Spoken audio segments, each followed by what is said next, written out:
radio fans. We are now back in the studio. Stand by for your station announcement. And away we go!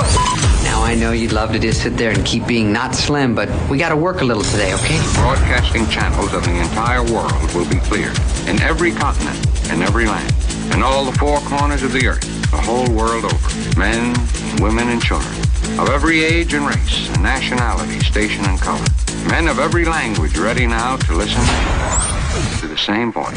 So, is this on? Finally, a way to combine my love of helping people with my love of hurting people.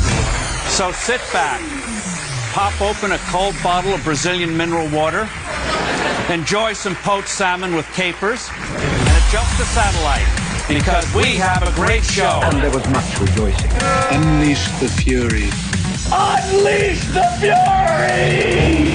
Ladies and gentlemen of the universe, the next voice you hear. It's Erik Nagel.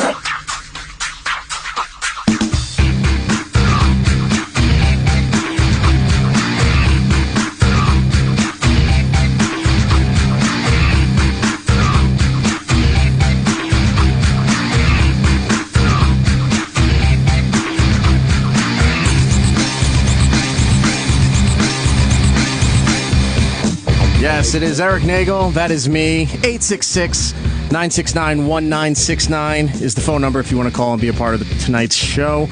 Joining me, as always, is my pal Matt, Geek Stuff OG on Twitter. Hey, I'm getting better. And we have a lot going on here tonight. We got to talk about New York Comic Con, all the things coming up. We do. We've got to talk to Bella Thorne. Yes. Part of the Alexander and the title I can't pronounce movie. Right. Hold on. It's the Alexander and the Terrible, Horrible, No Good, Bad Day. Yes. I think that's good. I don't want Disney mad at me. Yes. So that's the title. We'll talk to her in a little bit. And then later in the program, John Cho.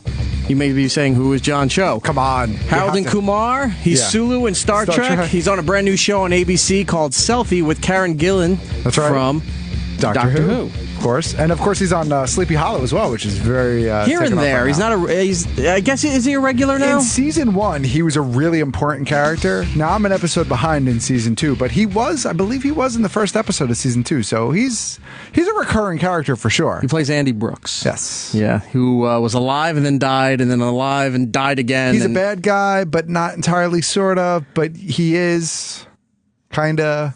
I like Sleepy Hollow. It's an interesting show. That's one of those shows that I have to catch up on. There seems to be a lot of programming now that I'm falling behind on, in the sense that people are watching these shows. Right. And there's just so much to watch now. You don't have time. Well, due to your love for Scott Bakula, you have to add NCIS New Orleans. I went on a Quantum Leap little binge on Netflix earlier this week, where I was watching the whole Evil Leaper saga. Right. Quantum Leap, for you kids, is a show that was from 89 to 93 that your parents used to watch. Sure. About a guy who would travel through time in his own timeline to put right what once went wrong. So really, he was a Time Lord. Sort of, but he would just leap into people's bodies. No, I know. Right. Well, the kids don't know that. I'm sorry, my bad. Yes, he would leap into actual people's bodies. No. Anyway, 866-969-1969 is the phone number here. I don't know what that was. I've got a bunch of movies I got to give away here. All right. We're stockpiling, so stuff has to go. We have Transformers: Age of Extinction. Nice. Have that to give away. Sure. Sorry, I was biting my tongue. We also, Blended. I have a bunch of these digital copies of Blended. Now, it's the Adam Sandler, Drew Barrymore movie, but Bella Thorne is in that movie. So if you're a fan of hers, or if you think she's hot and you're just one of those creepy old dudes and want to see it, got a bunch of those movies to give away as well. It's a lovely tie-in. Isn't it? So we have that. I got copies of Neighbors, which is a funny movie. Seth Rogen and, what's his name? The good-looking guy. Efron, right? Zac Efron. Zac Efron, yeah. And the one who had... No, I won't talk about his drug problem. And some copies of Godzilla, too. All right. We got a lot of stuff to give away. I do want to start the show with acknowledging that it is an important anniversary. It is? It is. What is October 4th, 2014. Oh, yes, it is. 10 years ago is when the Opie and Anthony show debuted on XM satellite radio at the time.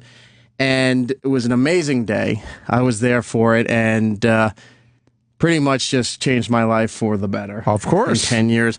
But if you go back a couple of months before that, the beginning of August, August 3rd, is when O&A went down to D.C. and signed the contracts. Right. We were supposed to be going to Sirius Satellite Radio at the time. Their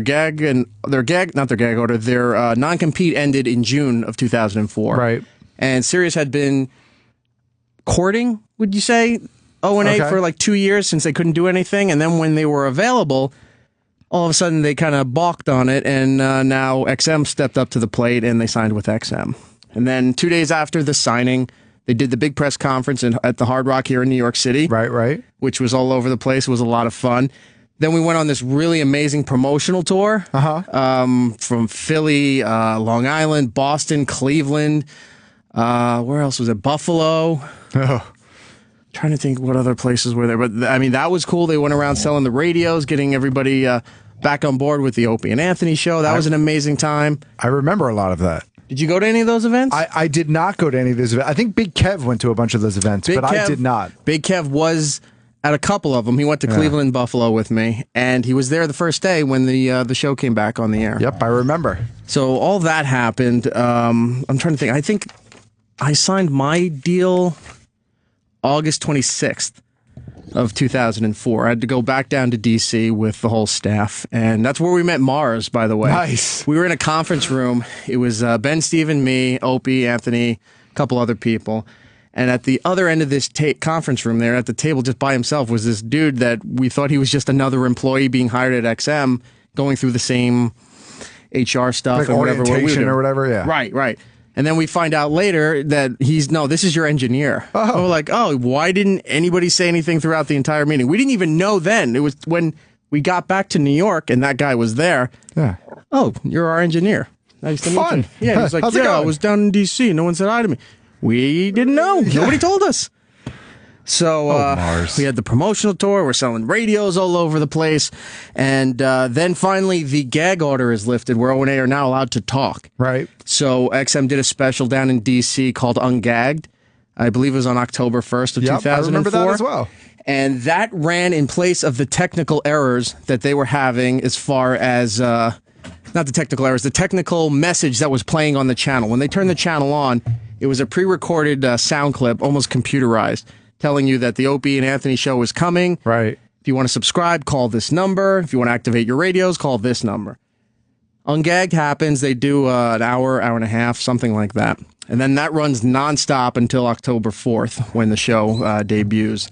And you hear Ecstasy of Gold. And then it goes into Rage. And just being there that day, when Ecstasy kicked in, you're just kind of like goosebumps, like, oh my God, this is really happening. And then when Rage kicked in, I'm like, oh my God, it's happening now.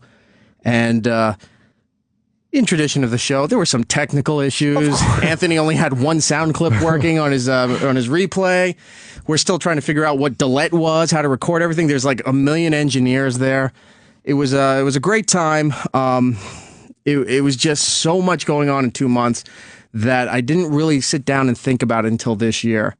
About how great a time that was, and how great it was the last 10 years of being able to do the Opie and Anthony show and work on that show. And I was very fortunate to be a part of it. And can't thank but there's a lot of people I got to thank, but I can't thank people enough for giving me that opportunity of a lifetime. Sure.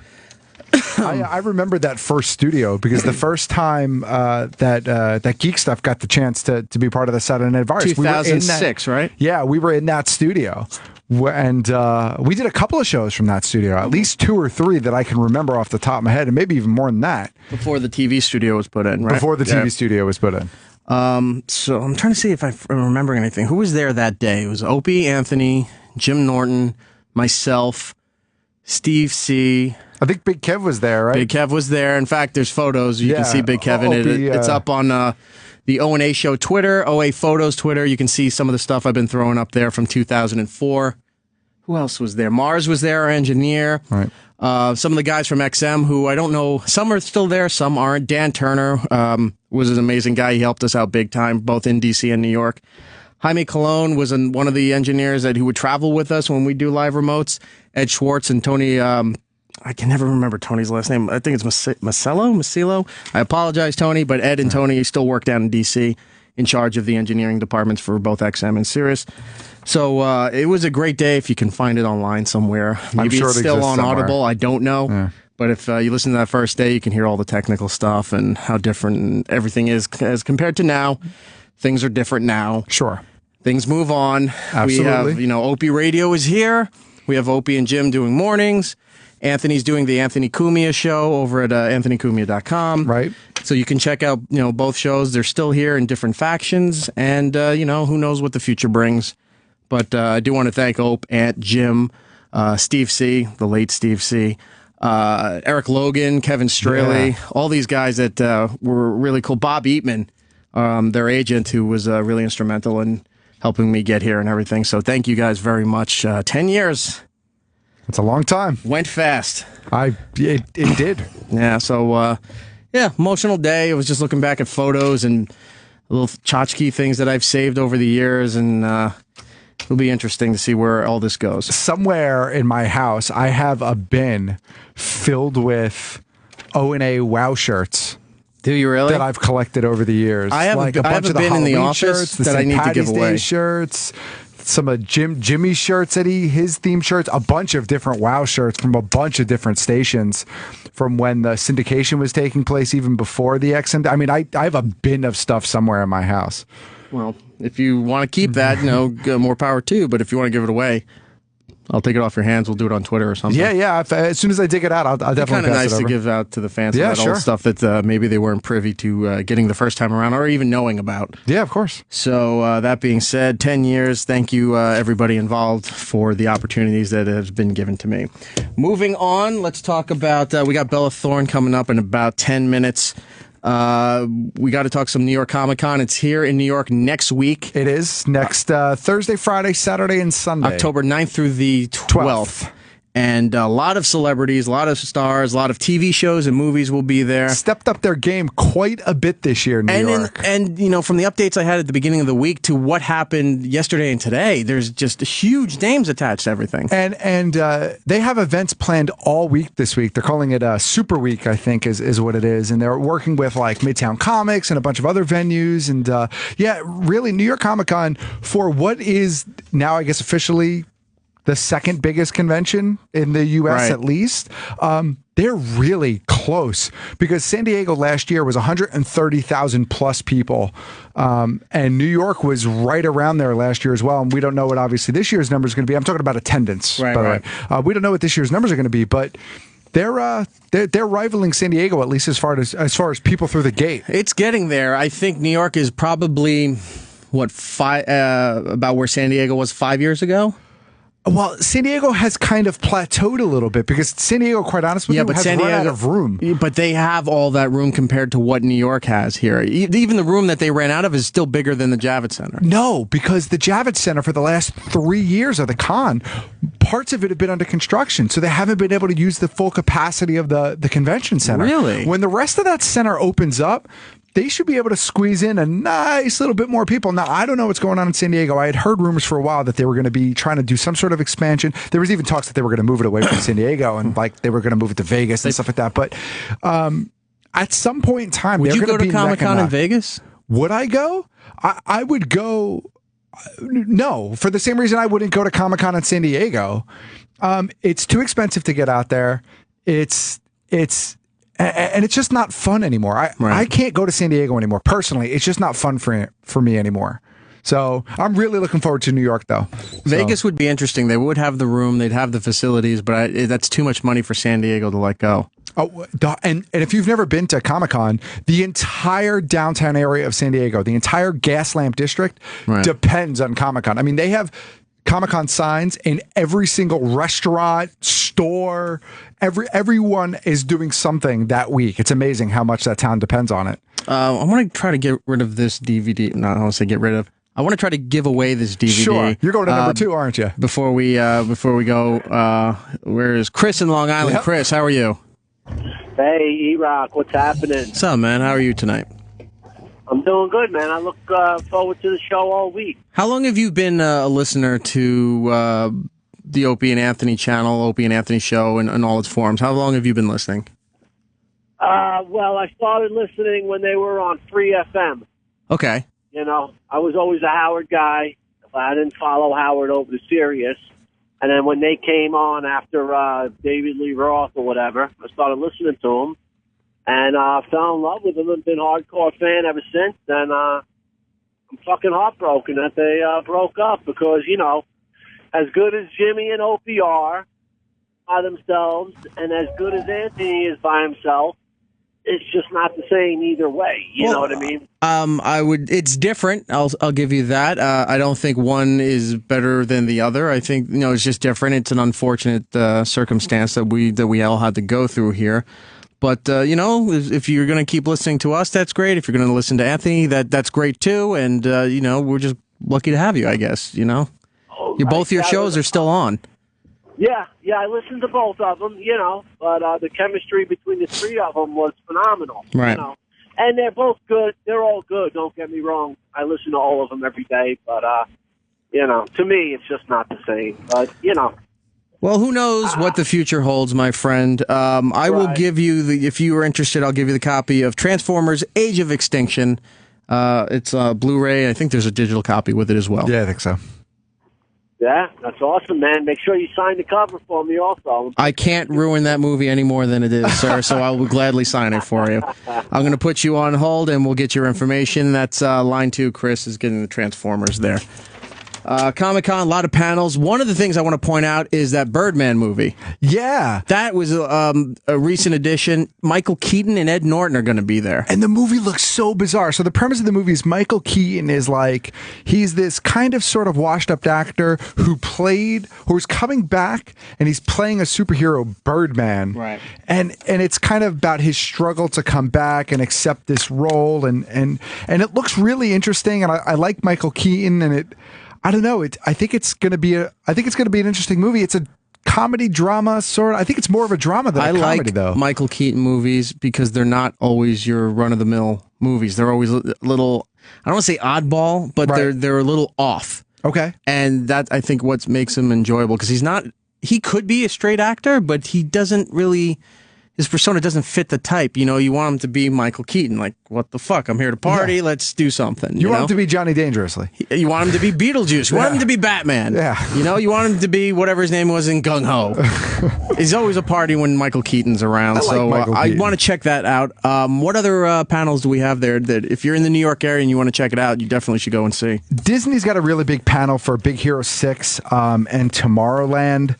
We might be talking with Brad Bird. Oh, nice. Next week. So, and Tomorrowland's a weird movie that we still don't know a lot about, but I've been kind of following it as much as I can, and that looks pretty exciting, so I want to check that out.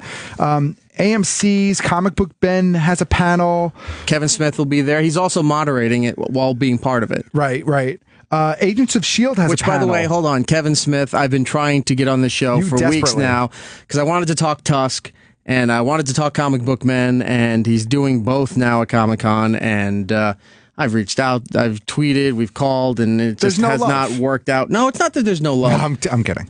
It just hasn't worked out, scheduling and what have you. So if anyone can pass this along to that Kevin Smith on Twitter, that I would like to talk to him, maybe just give me 5-10 minutes of his time. I'm soliciting on air. Yes, I'm using this valuable airtime to solicit for Kevin Smith. Agents of S.H.I.E.L.D. has a panel where they're going to be debuting a new episode of the show, and Jeff Loeb is going to be talking a little bit about the new season and about the new episodes. I want to tie in real quick since you brought up Agents of S.H.I.E.L.D. here. Absolutely. The Guardians of the Galaxy DVD Blu-ray combo that's coming out December 9th is going to have a teaser for Age of Ultron. Yes. And also the rumor that it's going to be playing in the theaters before Christopher Nolan's Interstellar. Yes, I heard that as well. So that's interesting. Nobody knows what exactly it's going to show. Spoiler. Ultron. Yeah, Ultron. Played by James Spader. That's right, played by James Spader. Which should be very exciting. But I'm looking forward to that. It hasn't leaked online yet. I haven't seen it anywhere. The teaser, so no, Disney's been pretty tight-lipped about it, and I gotta tell you, good for them, man. Keep it under wraps as best as you can, because once the shit starts to fly, it just becomes almost, you choke on it. It gets to the point where it loses the I don't want to say the value, but the specialness to it. You stop getting excited for the project, even though you know it's coming, because now you kind of feel like I know everything. It's hard because if it wasn't for Geek Stuff, I would put an embargo on myself a lot sooner than I do. Right. But I've started in putting an embargo, stopping watching or reading stuff at a certain point in time. I'm just cut myself off now on all these movies because I don't want everything completely spoiled for me. Also tied in with this, Guardians of the Galaxy is releasing the Awesome Mix on vinyl. Yes. Now, this has been people have been making a big deal. If you're a comic book fan, if you're a vinyl hipster, if you whatever, and they've been talking a lot about this. Now, I don't see this as being so special because it is being put on vinyl. Okay, I get that's kind of special in today's age, and it's going to be colored like the purple Infinity Stone, which okay, fine too. But if you really want to make it special and you really want to go eclectic on it and old school, put out the cassette. You know what the problem with that is? People actually have record players. Who the fuck still has a cassette deck? Exactly. So put the cassette out. You'd have to put out a cassette and package it with a Walkman. You might bring back the medium. Now, see, that would be an awesome release. Right. Package it with a Walkman. Right. I would buy one of those. With the orange headphone, the rubber on the headphones. I would absolutely buy one of those. Right. Just like he's wearing in the movie. Yep. $60, you buy the tape and the Walkman. I would do it. Why not? 100%. Well, that's something that maybe Disney needs to get on top of there. You can pre-order the vinyl. It doesn't ship till early 2015. Avengers Age of Ultron comes out May 1st, 2015. And like I said, the DVD and Blu-ray comes out December 9th. We're going to get to Bella Thorne in just a minute here. Anything else for Comic-Con? Yeah, I just want to go that now they're going too far route for one of these panels. Now, I'm a pretty big geek, but I can't even go down this road. This is the take a class in Klingon road. Dothraki 101. Learn to speak like Khal with the language creator David Peterson. Really? Do we need to learn Dothraki? Do we need to know Klingon? No, we don't. No, it's just, it's silly. It's silly. That's even too far for me, and that's saying a lot. That's ridiculous. I do want to get to Pete on Long Island here before we go. Pete, what do you got for us? Hi, what's up, fellas? Hey, Pete, how's it going? Good, man. First off, the show sounds great, and the weekday show sounds great. I'm still really happy with everything going on. I think you guys are doing a great job. Thank you very much, man. I was giving you a call. They're talking about Comic-Con. I had to give you a call. One of my very good friends, actually, is throwing an after party on Friday night at BB King's in the city. The headlining DJ that night is Hodor from Game of Thrones, Christian Martin. Oh, no. Yeah, coming all the way from Britain. Apparently he's been a DJ for around 20 years, so it's not like you're going to have Paris Hilton up there pressing buttons. It's jeez. Like, what day is this? Friday night. I think it starts at 10:30. Unfortunately, I would love to go to that, but unfortunately, Roland and I are going to be on the Adult Swim Booze Cruise on Friday night. Oh, nice. With the people from Robot Chicken and Black Jesus and the Heart She Holler and all their other shows are all going to be there on this booze cruise. Very cool. But that's good. But that's good to know. If you can't go on the booze cruise, go over to BB King's on Friday night and you can see the Game of Thrones guy DJing Hodor on the ones and twos. That's right. Yeah, exactly. Pete, I'm going to give you something for calling in and being cool. What can I give you? Do you want Neighbors? You want Godzilla? Do you want Blended? I'll take Neighbors if that's all right. Neighbors, that's fine. We can do that. I'm going to put you on hold. Line 4, Pete's going to get a copy of Neighbors there with Seth Rogen and Zac Efron. Excellent. We do have to get to Bella Thorne, but before we go, E-Rock Radio on Twitter and Instagram. Follow all the stuff. Next week, like I said, Comic-Con stuff. I don't know if we're going to be live next week or not. We'll see how it goes, but we're going to have Walking Dead. We're going to have the people from Archer and Bob's Burgers, The League, Jack McBrayer, and Triumph the Angry Comic Dog, which is going to be awesome. We've got The Flash. We've got Arrow. Yes. Constantine. Yes. Maybe Comic Book Man, I'm hoping. There was a few other ones there, too. Brad Bird from Disney and Big Hero 6. Yeah, you got a lot going on. So much going on. So the next couple of weeks will be a lot of nice, cool Comic-Con stuff. But you have some Comic-Con stuff going on, so I'll let you plug your wares right now. Yeah, quickly, you can find me on Twitter and Instagram at Geek Stuff OG at both of those platforms. And of course, stop by the Big Kev's Geek Stuff booth number 127. If you're at New York Comic Con, come and say hello. Check out the podcast that I do each week. It's called Big Kev's Geek Stuff. And I think that's it. I mean, we have a bunch of exclusives, some art prints and some toys, and I think it's going to be pretty cool. But I think if E-Rock is ready, Bella Thorne coming up next.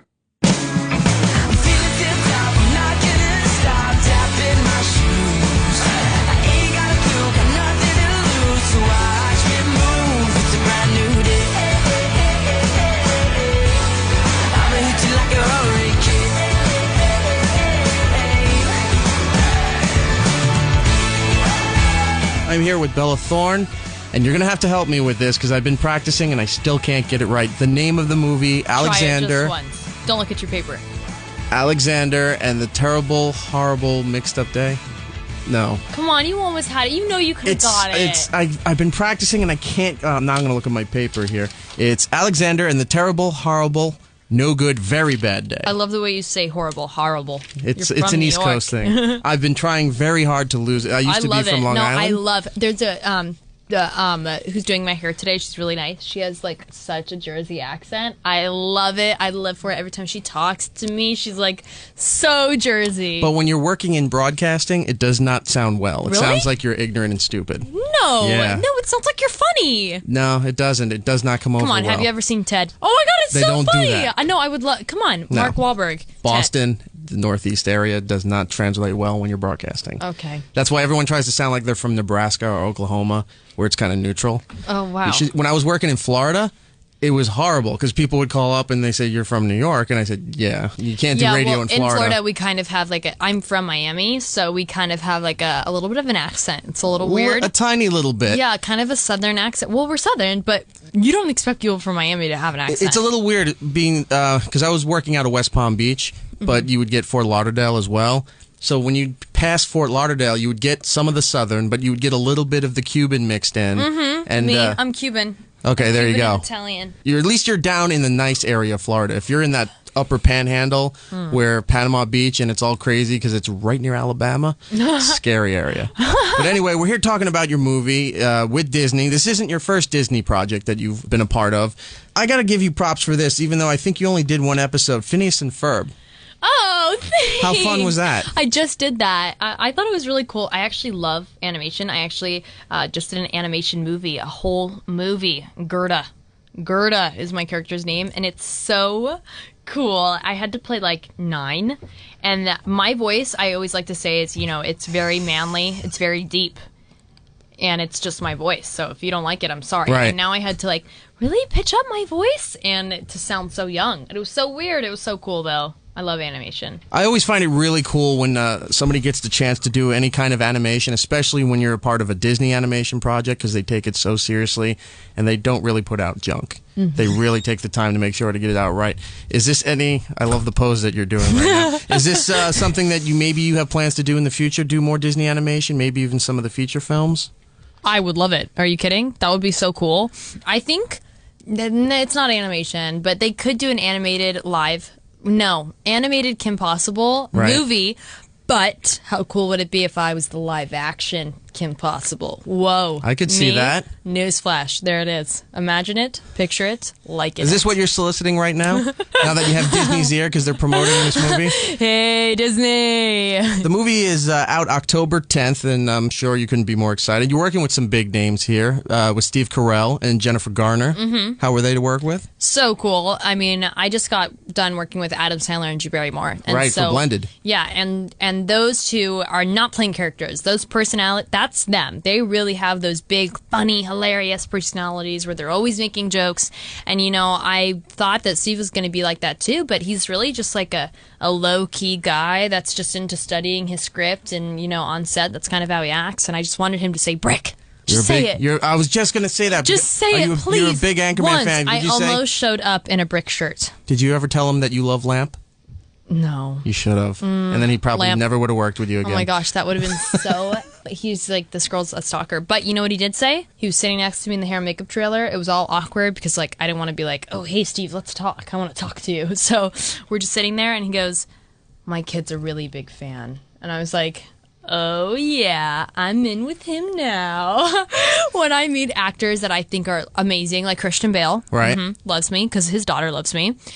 When I meet these actors, I think it's the coolest thing when they're like, "Can I get an autograph? My kid loves you." Mark Wahlberg came up to me maybe 4 times, and every time he's like, "Hey, Bella, can I get another photo? I'm so sorry, my daughter." And I'm always like, "Anything for you, Marky Mark."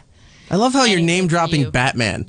I'm friends with Marky Batman Mark. and his kids. Okay, Calvin Klein over there. Whoa, I saw those photos. Do you know any of his songs? What, Marky Mark? Yeah, I know a few because they came of out them, before you but were I don't know, born, I think. Yeah, my mom used to listen to them. She loves Mark Wahlberg just as much as I do. I love anything he does. He's actually think about it, he's such a good actor. He does comedy and drama. I mean, I loved, one of my favorite movies is Fear. Mm-hmm. Loved him in that. I loved him in Pain and Gain. I loved him in, there's another movie that I was just thinking of that's like so good of his. Lone Survivor is good. What else is good? Well, if you're ever up in Boston, you should go to his restaurant up there. He's a family restaurant? The Wahlburgers? Yeah. Do they serve really good burgers? I've never been. Come on. But they were here promoting it, and so I'm assuming that they're good. Oh, I'll go there. Oh, you know I'll He doesn't go like there. talking about Marky Mark. He usually. doesn't? No. He pretends that part doesn't exist. Well, he probably thinks it's funny. Oh, Ted. That's the other movie that I love of his, Ted. You play Anthony's girlfriend Yeah. in the movie, and from what I read from the book and the notes from the movie, all this stuff is going on, and you're just upset because you do not have the perfect prom. Hey. Don't make her look that bad. Well... Look, okay, when I read the script, I was like, okay, this character's a little mean. But, you know, to understand a character, you really need to get on the same level with them and, right. you know, try to find a way that you understand. She's a perfectionist. She says to Anthony in the movie, like, basically, if you can't make this perfect, like... This is my wedding day for me. She has no idea that he's having a bad day. He never says he does. Mm-hmm. And she has no idea about the family at all. She just is getting picked up for prom. And she's like, this is the most important day to me. And I really need this to be perfect. This is my everything. He's like, okay, I will make that perfect for you. Da da da da.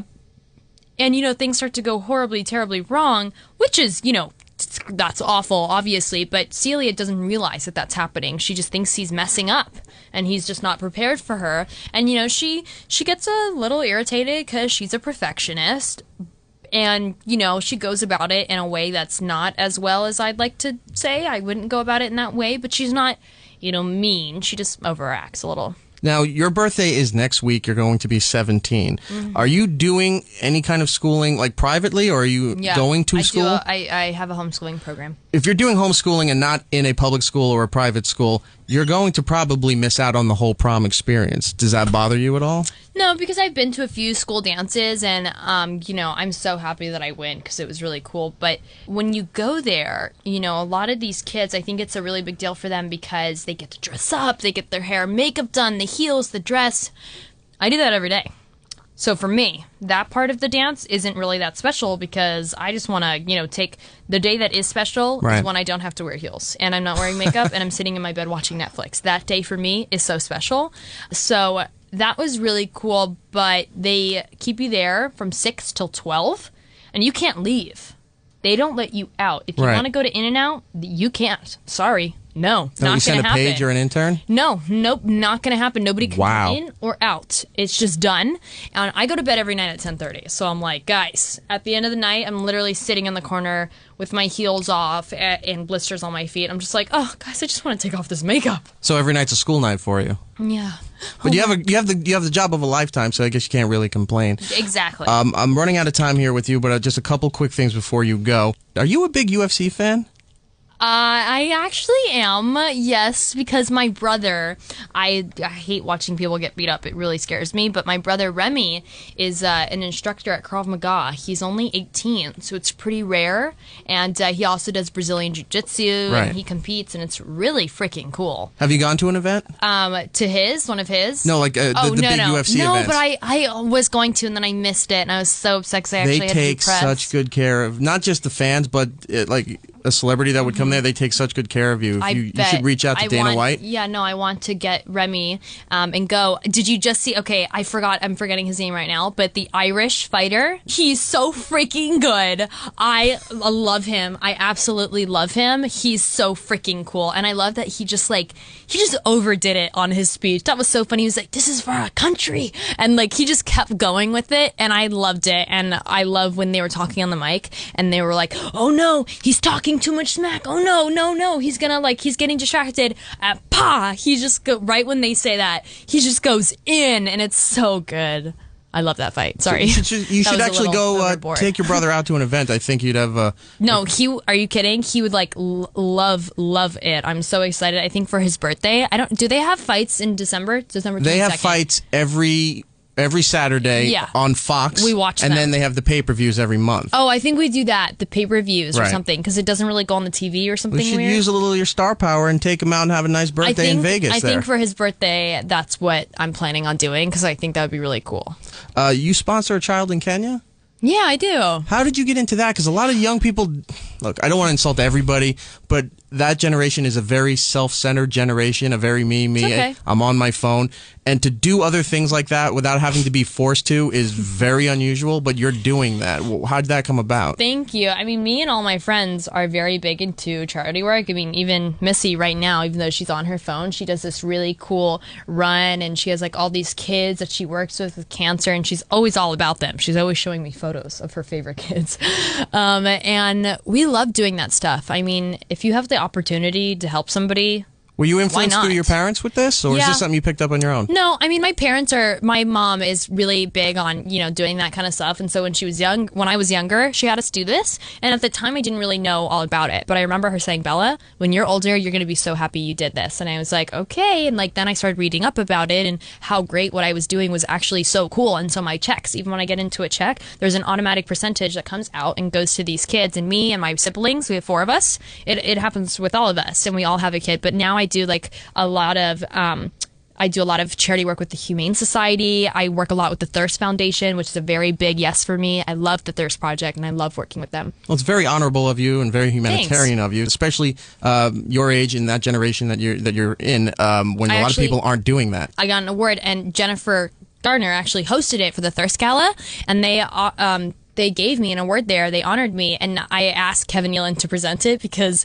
he's in Blended, and he's the funniest guy ever. And I did this whole acceptance speech because I was actually doing press on the movie, so I was out of town, and I filmed this video, and they played it there, and all my fans, like, they really got inspired, and now I get tweets every day like, oh, hey, Bella, I donated this and this. Where can I donate it? And I just give them the information. Well, thank you very much for your time here. I am unfortunately out of time with you, Bella. The movie is Alexander and the Terrible, Horrible, No Good, Very Bad Day. I got it right, but I was reading it off the paper here. It's from Disney. It's out October 10th. Bella Thorne on Twitter as well. Yes. Show her some love and say hi and follow her. And I'm telling you, contact Dana White and take your brother to UFC. Dana White? Okay. Yeah, he's the guy who runs everything. He's on Twitter all the time. Erik Nagel. You rock. Well, he'll be right back. It's Erik Nagel. Erik Nagel. Let me take a selfie.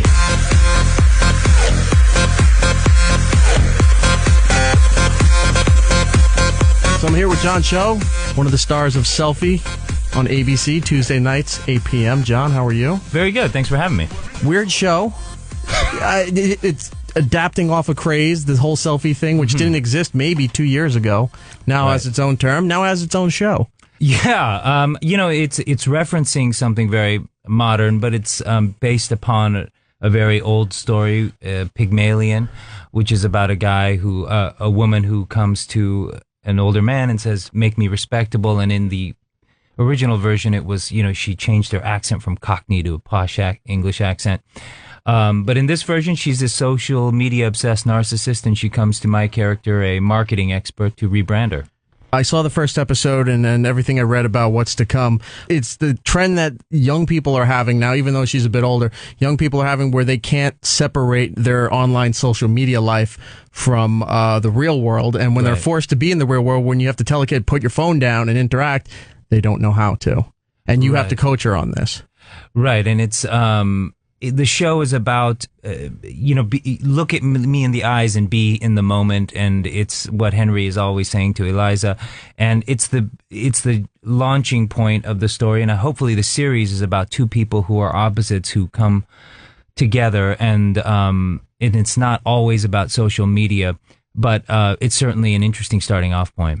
Does something happen with the progression of this show? I don't know how many episodes you filmed already, but with the title being Selfie and Selfie being as big as it is now, there was a screenshot from the show that was passed around the internet when all that adult stuff was happening with celebrities getting their phones hacked with their selfies and everything like that. And it came from the show, the screenshot of Karen, and it has the hashtag selfie and got out there in the wrong terms, but it got out there. Does the storyline maybe address something like this in the future, that, you got to be careful what you're doing? I'm not sure. It hasn't in the episodes that we've shot, but it's so interesting. I guess it's sort of. Do you think that people? I don't know if in the future people the sort of like nude selfies would even be a problem because it's just sort of everyone has it, everyone's doing it, right? And it's sort of, is it very embarrassing when every single person that you know has nude selfies on the cloud? I don't know. I wonder if we're cruising towards a time when nobody would be embarrassed by it. I mean, it has to be, because it's what's been going on with these celebrity photos being leaked and hacked from the cloud, as the server they call it. The more and more of these come out, the less shocking it is. And like you said, with everybody having these things, it's just everyone will become desensitized to it, and it doesn't mean anything anymore. Yeah, perhaps. It has to be cruising that way when there are so many images up there anyway. We're heading towards a place where you just expect to Google anyone's name naked and have results. Right. So I was just wondering if any of these trends that have been going on are going to be adapted into the selfie show. I'm sure they're floating around the show, and more with Eliza's character than with mine, but I will say that it's not really, the show isn't necessarily about that stuff. Like I say, it's just sort of setting the table for two people who are opposites, who are learning to become friends. How excited were you when you found out you got this show? It was cool. I was, Emily Kapnick, the creator, had a meeting with me, and we talked, and she offered me the role, and for me, I don't get to play romantic leads very often, so to play a character that was originally written English, it was just sort of felt different, and it was, I was tickled pink. Were you familiar with... I said tickled pink, which is very odd. I've never said that. Were you familiar with Karen before she was cast with the show? And when you found out she was going to be your partner on the air, do you know her history and her background? That she's like the most famous companion on Doctor Who, which is a huge worldwide phenomenon? I found that out. But I've not watched Doctor Who, so I've sort of been learning about the Karen is a big friggin' deal. Yeah. And have you seen it when you're doing like the press tours and appearances and stuff like that, where people are outside waiting with her doll and her poster, and you're like, what the hell am I supposed to do? Yeah, it's great. I hopefully I think she's, if people aren't familiar with Karen, they're about to be, because I think she's about to become an enormous deal in the U.S. How is she to work with? Terrible. No, she's unbelievable. She's very professional, has a great attitude, and she's just really an interesting working partner. Yeah. You're no stranger to television, but you haven't really been cast in a role other than some appearances in series. This one now is your vehicle here. Before this, you had Sleepy Hollow. Mm-hmm. And it was a great character there as Andy Brooks, and the development of Andy Brooks there. Does Andy make an appearance somewhere in this coming season? Because he was dead, he was back, he was dead, he was back. I was in the season premiere, and hopefully I can do another, schedule permitting. But I liked that show, or do like that show, and they got a special thing going over there. I'm not really sure how they pulled off that story because it's illogical that it should be on the air, of a modern update of Ichabod Crane, but it really works. And I really like working with those two actors, Tom Meissen and Nicole Beharie. With the Selfie Show on ABC Tuesday nights, 8 o'clock, have they really been forcing you to step up your social media game as far as selfie? Like, do they make you go out and do promotional selfies at different things, or have you gone out on your own to try to do this to promote the show? I do what I'm asked for the most part, but no one has been telling me to get a Facebook account and tweet more. I've been tweeting more recently because Karen Gillan said, "What's your problem? Step it up." I like some of the tweets that you had, because you might have been in New York City, but you were taking off-centered photos of the advertisements for Selfie, but talking about everything else in the photo but the advertisement. Well, thank you. I'm trying to be funny. I think that's my entree into I think I was uncomfortable with Twitter before because I felt the pressure to open up my life, and I'm actually very uncomfortable with that. And that's what most people. That's their expression on Twitter, is to say this is what I'm doing right now, and this is me with my babies. This is and I'm very protective of that. I'm comfortable trying to be funny, and if people like that, then they can check me out. I understand keeping your privacy and everything, but are you comfortable at least talking about your dad? If not, that's fine. Yeah, absolutely. Because I had a question about your dad. I was doing some research, and I saw that you were born in South Korea, and then moved to the States at a young age. Mm-hmm. Your dad was from North Korea. Yes. And I've seen a lot of documentaries and films about North Korea where when they actually get to leave or defect from North Korea and they're in South Korea, and they have a lot of problems and a lot of hard times dealing with this.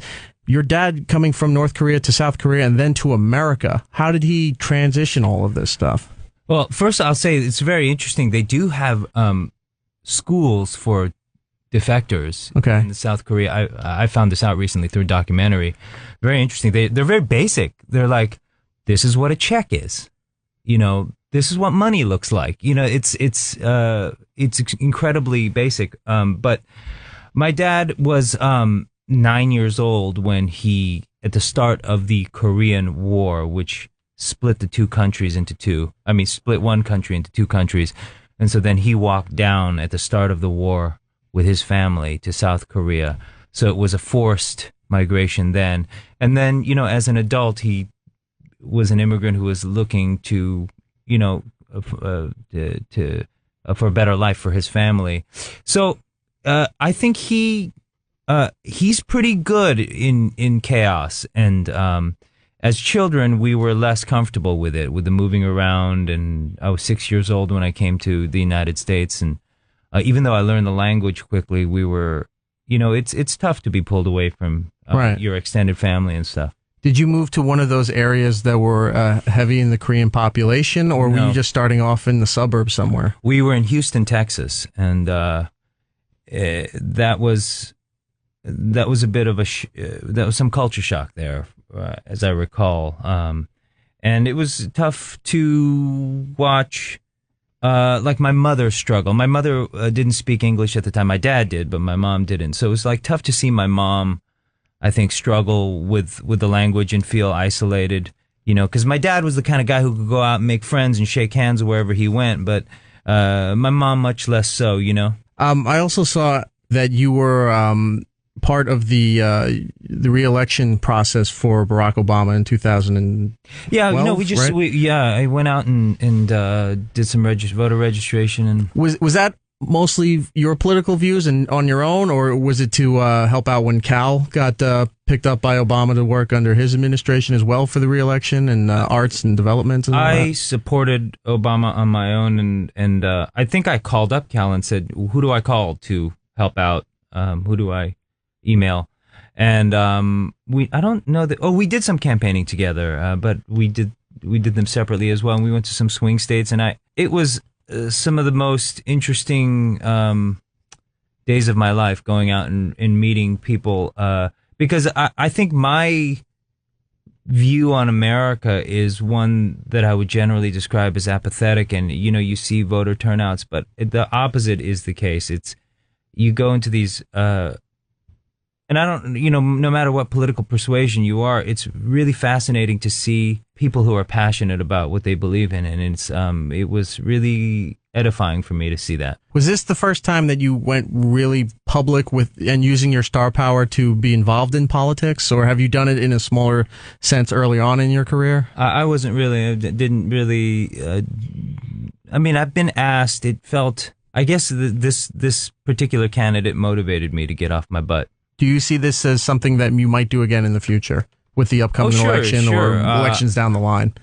Absolutely. And I just felt that also it was, I think I regretted not having gotten off my butt during the Gore-Bush election. And I remember being on the sidelines watching that happen and saying, no matter what, I should have spoken up. I should have done something. Not that I could have swung it, but it was so, I sort of didn't understand how. It was the first time you saw, for me, it was the closest election I've ever seen, and it really changed the next decade looking back, I thought I should have been a part of that to a greater extent than just voting. Well, let's lighten this up a little bit more from that. We're here with John Cho. He's promoting Selfie on ABC Tuesday nights at 8 p.m. with Karen Gillan, who, look, I'm going to finish. I loved her as Amy Pond. And you're not the only one, brother. I definitely am watching this show. Because of all the history that you have in the entertainment business, people may know you best from Harold and Kumar. You've had the roles as the MILF guy from American Pie. You've been in everything they've put out. And you've had some great projects, too, doing television with American Dad, 30 Rock. Children's Hospital is one of the ones that comes to mind. Yeah, Rob Corddry. It's insane. You had some other things on bigger shows, How I Met Your Mother and Ugly Betty. And do people still just recognize you from Harold and Kumar? Do they bring you like weed, or do they bring you White Castle all the time? Yes. Yes. Do you turn down the White Castle? I mean, you're a very svelte young man here, so I know you got a figure to watch. But, Well, White Castle is a little hard to pass up. They're small burgers. Right. Yeah. Anything else we should know? Just eat the one. Don't eat the whole suitcase. Then what's the point? Listen, man. You're getting aggressive over cheeseburgers for no reason. Is there anything else we should know about Selfie? What it is that people are going to expect in the next few episodes? I think that Karen and I are really having fun developing the relationship between these two people, and I think people, from what from the feedback I'm getting, that's their in. It's an interesting relationship. It speaks to people, and I hope your listeners will give us a shot. I don't know. Give us a couple episodes to entertain you. If I can, before you go, one Star Trek question. Go. I tried to stay away from it, but there will be another Star Trek project when JJ's done with Star Wars 7. I expect you're going to be a part of that still, right? I think so. I went in for a very, very thorough costume measurement session. You know, when you're wearing those suits, there's not much give. It's not like going in for a pair of jeans at the Gap. Right. You know, there's two numbers you got to know to go and to buy jeans at the Gap. There's numbers everywhere. George Takei has always been known to fight for the Sulu character when he was playing Sulu throughout the run of the original Star Trek, to the point where he wanted Sulu to stand on his own, have his own ship, command his own fleet, and what have you. Is this something that they may explore in the new timeline with Star Trek, where Sulu may branch out on his own, showing the man that he will become? I unfortunately do not know. They don't tell you. They don't tell me. Do you have any input as far as the character, or is it just here's where you're going with it? You know, I've not been asked. No. Should I? Do you think? I mean, I could, I guess, pick up the phone, but who doesn't want their own ship? Who doesn't want? Right. I'm on a boat. Yeah. Who doesn't want their own ship? Absolutely. I mean, that would be awesome. And if it happens, I'm going to write you a thank you note. Please do. Or just send me the figure. I'll be happy with that. Okay. All right. John Cho, the show is Selfie, Tuesday nights, 8 p.m. on ABC. Thank you so much, sir. Oh, at John the Cho on Twitter. That is my Twitter handle. Why the Cho? Was the John Cho taken? I believe so. So it was actually so long ago, I can't remember. But yeah, so people were doing I considered naming myself the real Shaquille O'Neal, but went with John the Cho. There you go. John the Cho on Twitter. Selfie, Tuesday nights, 8 p.m. on ABC. Thank you so much, sir. I appreciate it. Thank you. And that's all the time we have. Follow Erik on Twitter, Facebook, and Instagram at eRock Radio. The show should be back next week. Maybe in 2 weeks. Who the hell knows around here anymore?